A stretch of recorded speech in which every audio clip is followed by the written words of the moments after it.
Hmm? Karena dia anak satu-satunya diizinkan untuk dicabut. Puasanya dicabut, tapi setelah itu dia menyesal mungkin dengan keputusannya dan akhirnya sakit-sakitan terus dia tapi masih dengan penyesalan yang sama. Saya tanyakan itu kecenderungan orang yang memakai alat itu apakah ada tertentu ya Ustaz? Pertama saya kurang tahu ya, karena saya kan bukan ahlinya saat itu. Kalau yang terjadi pada ayah saya, Allah yarham, saat itu ibu saya itu masih ada saat itu. Ibu saya masih ada. Saat itu bapak sudah nggak sadar. Terus akan diambil tindakan bla bla bla, termasuk di lubang ini ya, macam-macam. Terus ibu saya bilang terus, ya saya terus. Oh, ibu saya bilang terus. Ya, jadi sampai akhirnya belum meninggal sih. Kita nggak sampai nyambut apa-apa sih. Beliau akhirnya meninggal. Itu ada beberapa saudara ngomong gini saat itu. Saudara ngomong, oh ngerti yo mati ngono, ya ndak usah dikono wingi. Tahu mati gitu nggak usah diambil tindakan ini itu. Karena kita udah keluar biaya banyak. Saya bilang saat itu ke keluarga, kalau saya tidak ambil tindakan maksimal, saya lebih menyesal lagi. Jadi andaikan saat itu saya tidak mengambil tindakan yang maksimal untuk ayah saya, Allah yarham, maka bisa jadi saya akan menyesal. Tapi karena saat itu kami sudah mengambil tindakan yang maksimal, justru ketika beliau wafat ya kita alhamdulillah sudah mati. Yang penting kita keluarga sudah, anak-anaknya terutama sudah berusaha mengambil tindakan yang maksimal untuk ayah saya. Itu seperti itu. Nah, kalau perihal tadi mencabut kemudian dia mengalami gini. Satu hal yang perlu dia ketahui adalah bahwa ya kalau dia menyesal perbanyak tobat lah, minta ampun sama Allah. Kalau dia misalnya menyesal tindakan dia itu salah misalnya, tapi secara hukum agama dia nggak salah sebenarnya kan, karena kan sudah atas penjelasan ahlinya kan. Jadi harusnya ya nggak perlu seperti itu. Tapi kalau terlanjur seperti itu ya solusinya perbanyak tobat, minta ampun kepada Allah. Ya berbakti sama orang tua dengan cara banyak mendoakannya. Kan ibu cukup bilang sama dia, tangisanmu itu tidak memperbaiki nasib orang tuamu. Penyesalanmu itu tidak memperbaiki nasib orang tuamu. Yang ditunggu orang tuamu kan adalah doamu. Nah, kalau kamu nggak move on gini, orang tuamu ya sedih juga. Justru tambah sedih gara-gara kamu nggak move on gitu kan aja. Tapi ada teman yang tidak rela mencabut sampai akhirnya 2 tahun. Iya, saya bilang tadi itu pilihan. Itu pilihan. Jadi kalau pilihannya memang tidak mau dicabut ya tidak apa-apa dengan segala konsekuensinya itu. Iya, ada 2 tahun ya. Kalau yang saya pernah ketemu seseorang di Lumajang dulu, beliau pernah mengalami koma selama 6 bulan. 6 bulan. Jadi ya wallahu a'lam itu gimana, saya enggak paham itu. Ya, ternyata ada yang ini yang kemarin siapa yang di beberapa tahun yang lalu Bu Ira atau siapa namanya ya. Kemang Niaga itu yang koma selama hampir 3 tahun itu. Siapa? Yang suaminya orang Telkomsel itu loh, siapa? Bu siapa namanya itu? Ya itu, ya jadi beliau itu menjelang pandemi itu periksa mau diambil tindakan operasi, pas dibius nggak bangun sampai hampir 3 tahun. Orang Kemang Niaga, Bu siapa namanya lupa saya itu. Kenapa? Ya di rumah dibawa ke rumah akhirnya dirawat di rumah aja sama suaminya. Masih hidup selama 3 tahun tuh masih hidup, hampir 3 tahun. Bertahan dengan orang Kemang Niaga, saya lupa namanya, mohon maaf saya lupa namanya. Kenapa? Siapa? Enggak, saya lupa namanya. Suaminya orang Telkomsel suaminya.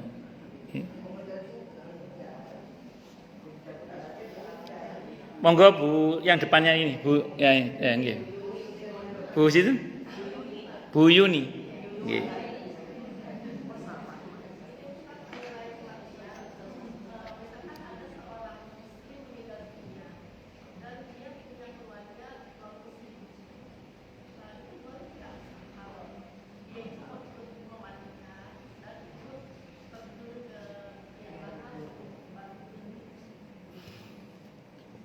Kalau untuk memandikan saya komentari dulu nggih. Memandikan itu kan perihal berkaitan dengan mengetahui aurat itu. Nah, itu ibu-ibu yang tim janais pasti diwanti-wanti mulutnya nggak boleh ember ya. Nah, Ngerinya kalau yang memandikan adalah orang yang terlepas dari muslim atau non muslim. Kalau bukan tim janais yang tidak dinasihati terlebih dahulu agar mulut jangan ember, ngerinya nanti maaf, dia melihat sesuatu dari jenazah itu terus mulutnya ember, ngerinya. Wah, tadi kakak gue mati serem banget loh, repot itu. Itu bahaya itu. Maka sebaiknya enggak usah lah, kalau untuk yang memandikan itu sebaiknya diambil dari yang timnya, tim yang memandikan jenazah yang sudah di briefing mereka itu agar kemudian jangan sampai mulutnya ember, itu satu. Yang kedua, kalau perihal memasukkan jenazah ke dalam liang lahat, kalau masih ada yang muslim tentu kita dahulukan yang muslim. Ya, jadi bukan apa-apa. Ini kan babnya kan lakum dinukum waliyadin. Kecuali nggak ada yang lain ya monggo lah. Kalau nggak ada yang lain, kan biasanya kan ayo siapa keluarga atau anaknya yang masuk ke dalam 3 orang biasanya. 3 orang. Memang sarannya memang mahram sih, sarannya memang mahram. Kalau nggak ada lagi mahramnya kecuali dia ya monggo. Ipar itu bukan mahram. Iya, bukan mahram yang muabbad, dia mahram muakkad. Oh, kalau laki-laki sama laki-laki ada beda. Saya pikir tadi laki perempuan saya pikir. Iya. Ya, tadi saya ulang, kalau sekiranya memang masih ada yang sesama muslim, pilih yang sesama muslim dulu aja. Dahulukan yang sesama muslim dulu, karena babnya ini kan bagi ini kan bagian dari ritual pemakaman ala Islam kan, itu saya kira itu. Kecuali tidak ada lagi ya silakan aja. Wallahu a'lam bishawab. Monggo yang lain silakan kalau ada. Nggih, Budona.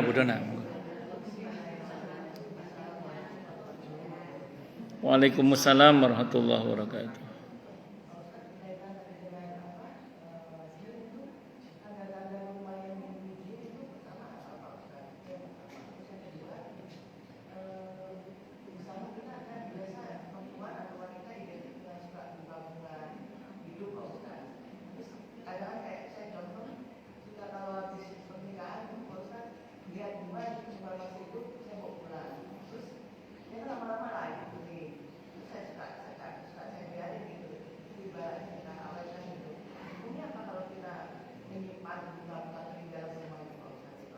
Itu bunga diambil dari acara nikahan.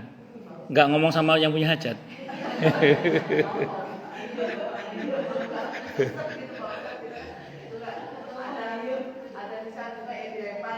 Oh iya. Kirain ibu nyabutin yang berapa? Ya. Ya. Baik. Yang pertama, jin itu dibagi 2 ya secara umum. Ada jin alami, ada jin kiriman. Kalau jin alami dia memang penghuni tempat asli. Biasanya sih nggak ganggu biasanya. Nah makanya kalau selama itu tidak mengganggu ya biarin aja. Jadi kalau Budona misalnya suatu saat mau sholat tahajud tiba-tiba ada yang wudhu bareng sama Budona, ya macam-macam. Kadang ada lintasan atau ada aroma, ada ya macam-macam lah. Karena mereka kadang juga menampakkan diri kadang. Nah, yang model-model begini ini selama tidak mengganggu biarkan saja. Selama tidak mengganggu biarkan saja. Ya macam-macam lah, macam-macam. Saya pernah saya menempati kontrakan baru ngontrak lah itu di Bekasi saat itu. Saya pas sendirian tiba-tiba ada aroma wangi kan. Yang aroma wangi ini bukan aroma saya itu. Saya cuma ngomong aja, kalau cantik bolehlah keluar saya bilang gitu. Tapi kalau jelek jangan saya bilang gitu. Ya kan saya kan apa adanya, cantik boleh keluar, jelek aja metu lah ngawur ini. Alhamdulillah setelah saya ngomong gitu enggak ganggu lagi alhamdulillah. Karena kata Ibnu Abbas gini. Jadi kalau mereka menampakkan diri ke kamu, kata beliau maju jangan mundur gitu. Nah, itu mereka akan lari biasanya. Itu satu. Selama mereka tidak ganggu. Nah, ada jin kiriman. Kalau jin kiriman ini biasanya sihir.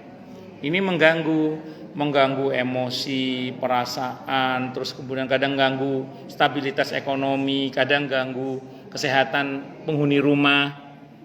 Ini kalau yang model begini ini harus dilawan, harus ditindaklanjuti lah. Apa dengan baca Al-Quran, apa sholat sunnah di dalamnya, ayat kursi, atau adakan pengajian di rumah misalnya. mengadakan pengajian di rumah itu bagian dari cara untuk ngusir yang aneh-aneh itu. Termasuk diantaranya sujud, ibu sujud tilawah. Sujud tilawah itu setan lari itu. Sujud tilawah ya, itu diantaranya. Nah, secara umum itu Bu ya. Jadi saya tidak tahu detailnya, tapi yang pasti kalau selama tidak mengganggu biarkan saja. Itu biasanya lagi itu sering ada suara ledakan-ledakan di atas rumah, tapi nggak ada benda yang jatuh. Nah itu juga seperti itu, biasanya kiriman ini seperti itu. Ya terus biasanya lah kalau kucing wajar karena ada bendanya. Ini nggak ada apa-apa, buar gitu. Tapi nggak ada benda jatuh. Kayak ada suara ledakan-ledakan gitu biasanya. Konon katanya juga bangun sholat subuh sulit itu juga bagian dari banyak setannya juga katanya. Gitu. Kalau itu mah orangnya kalau. Ya terus yang terakhir. Enggak, kalau Bu Ani rajin sholat subuhnya jam 7. Terus yang terakhir berkenaan dengan apa tadi? Bunga tadi. Ya sekarang gini lah Bu, syirik itu letaknya tidak pada benda. Syirik itu letaknya pada keyakinan yang keliru. Nah sekarang Ibu punya keyakinan apa tentang bunga itu? Kalau Ibu nggak punya keyakinan apa-apa, sebatas hanya ya cuman saya seneng aja, ya enggak apa-apa. Enggak apa-apa. Iya enggak apa-apa. Tapi kalau Ibu menaruh keyakinan yang keliru tentang benda-benda itu baru namanya apa? Syirik. Ya, takutnya. Sebentar. Kenapa? Enggak apa-apa. Enggak ada masalah. Kenapa Bu Ani? Kak? Cermin kenapa? Oh, ya baik. Foto pengantin tiba-tiba jatuh, misalnya gitu. Atau kaca retak gini. Sekarang Ibu punya firasat apa tentang itu atau tidak ada sama sekali? Ya sudah, berarti retak biasa. Iya, retak aja. Kecuali kalau tiba-tiba Ibu ada firasat. Itu saya bilang tadi, kalau cuma cicak jatuh, udah abaikan. Bismillah, barokah insyaallah. Kecuali kok gak enak. Bunyinya keras. Ya pokoknya gitu aja. Kalau Ibu nggak punya pikiran apa-apa, ya sudah, berarti nggak ada apa-apa insyaallah. Tapi kalau Ibu punya kepikiran apa-apa, segera tindak lanjuti dengan doa, sedekah, dan macam. Ya, udah. Dah, monggo Bu, monggo. Nggih.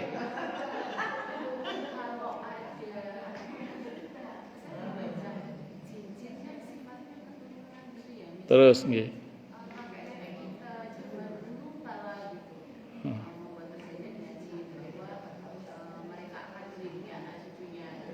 Terus.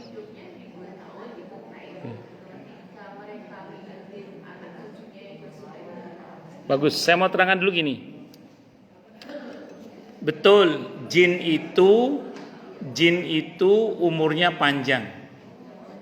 Bisa sampai ribuan tahun. Ya, ada yang mengatakan gak mati-mati, ada yang mengatakan mereka juga bisa mati, cuma umurnya panjang. Umurnya panjang. Ya, nanti kiamat pasti mati semua sih kalau kiamat itu. Dan makanya ada yang mengatakan kalau ada bangsa jin misalnya, ada jin mati usia 300 tahun, itu bangsa jin pasti ngomong ini, kasihan ya masih muda mati gitu. Padahal tuh usia udah 300 tahun. Oh, kalau kita 300 tahun udah pengapuran sana sini itu. Nah, singkat cerita, itu berkenaan dengan bangsa jin. Nah, betul memang ada ulama yang mengatakan kalau kakek nenek moyang kita dulu pernah punya masalah dengan jin, entah dalam pengertian berantem atau perjanjian tadi itu ketika kakek nenek moyang kita sudah mati, itu jinnya kan masih hidup. Itu sebagian masih menuntut balas pada keturunannya dan atau masih ngikuti keturunannya. Itu betul, tidak salah memang. Kata para ulama itu begitu bangsa jin itu. Catatannya cuma satu. Kita nggak usah khawatir. Nenek moyang kita dulu ngapain terserah. Yang penting kitanya aja sekarang. Karena saya perhatikan beberapa orang yang dinyatakan diikuti oleh bangsa jin itu jinnya dominan ketika imannya lemah.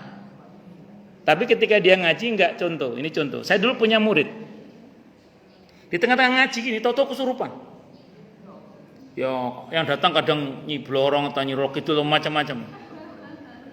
Terus akhirnya saya bilang gini, ya sudah mulai sekarang perbanyak zikir kepada Allah, terus perbanyak sholat. Karena ini ternyata kakeknya itu dukun katanya, kakeknya dia katanya, supaya orang pinter lah gampangannya.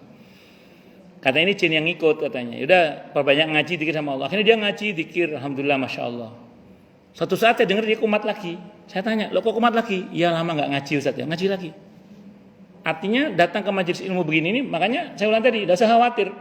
Apakah kakek nenek moyang itu dulu itu Patih Gajah Mada atau Ronggolawit atau apa?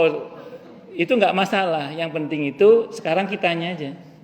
Kalau kita merapat mendekat kepada Allah, insya Allah nggak ngefek semua itu, nggak akan ngaruh insya Allah. Kalaupun ngaruh lemah pengaruhnya, kita yang dominan insya Allah. Ngoten kita jadi nggak usah khawatir. Satu dulu. Nah, saya pernah ngikut saya seorang santri itu selama kurang lebih 2 tahun. Dia itu katanya kerasukan harimau putih. Itu kalau dibangunin, kurang gitu dia. Itu kalau nyakar orang nggak ada kukunya dia, tapi bisa robek baju itu. Iya, nah, itu ngikut saya selama 2 tahun ngajar, saya ngaji kemana aja ngikut, zikir ngikut macam-macam. Qadar Allah nggak sampai setahun bersih, sampai sekarang alhamdulillah bersih normal ya, alhamdulillah masya Allah. Ya enggak tahu kan saya bilang tadi, kan jin itu takut kalau kita ngaji, kita hadir majlis zikir kan takut ya. Nah, maka kalau rumah Anda termasuk tipe rumah yang tiba-tiba ada kayak sepatu jalan sendiri tok itu, nggak usah takut, biasa saja. Ngeten nggih. Nah, jadi itu, jadi nggak usah khawatir. Terus maaf, saya satu lagi. Saya nggak setuju dengan orang yang berkata begini. Kamu ini kayaknya ini ulah kakek kamu ini, sehingga kamu ini jinnya kakek kamu ikut ke kamu.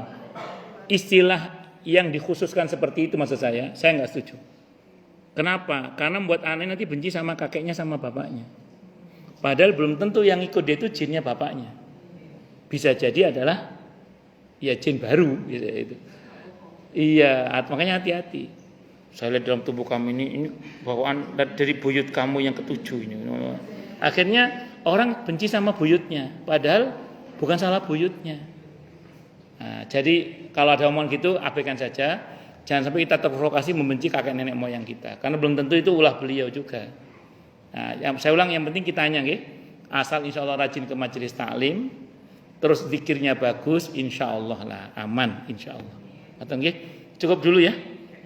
Oke, nggih mau.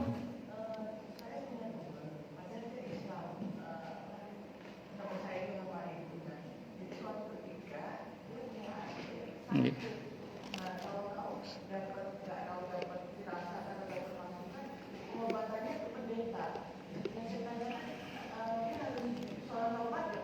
Ya tobat, harus tobat itu aja. Ya tobat, suruh tobat aja. Kita tutup dengan hamdalah, nggih. Nggih, suruh tobat aja lah. Jadi lebih aman, suruh tobat lebih aman. Nggih. Kita tutup dengan hamdalah. Alhamdulillahirabbil alamin. Semoga kajian kita bisa bermanfaat, mubarakah fid dini wa dunya wal akhirah untuk kita, keluarga kita dan seluruh umat Islam semuanya. Dan mudah-mudahan kita semua dijadikan oleh Allah sebagai orang-orang yang sukses dunia akhirat. Selamat dunia akhirat, bahagia dunia akhirat, dan dipermudah urusan kita oleh Allah fid dini wa dunya wal akhirah. Semoga Allah limpahkan hidayah selalu untuk kita, semoga Allah tingkatkan selalu hidayah untuk kita, dan semoga Allah berikan hidayah untuk siapapun yang melihat kita. Subhanakallahumma bihamdika asyhadu an la ilaha illa anta astaghfiruka wa atubu ilaik. Sallallahu alaihi Muhammad wa ala alihi washabbihi wasallam. Saya mohon maaf. Assalamualaikum warahmatullahi wabarakatuh. Sami-sami Bu.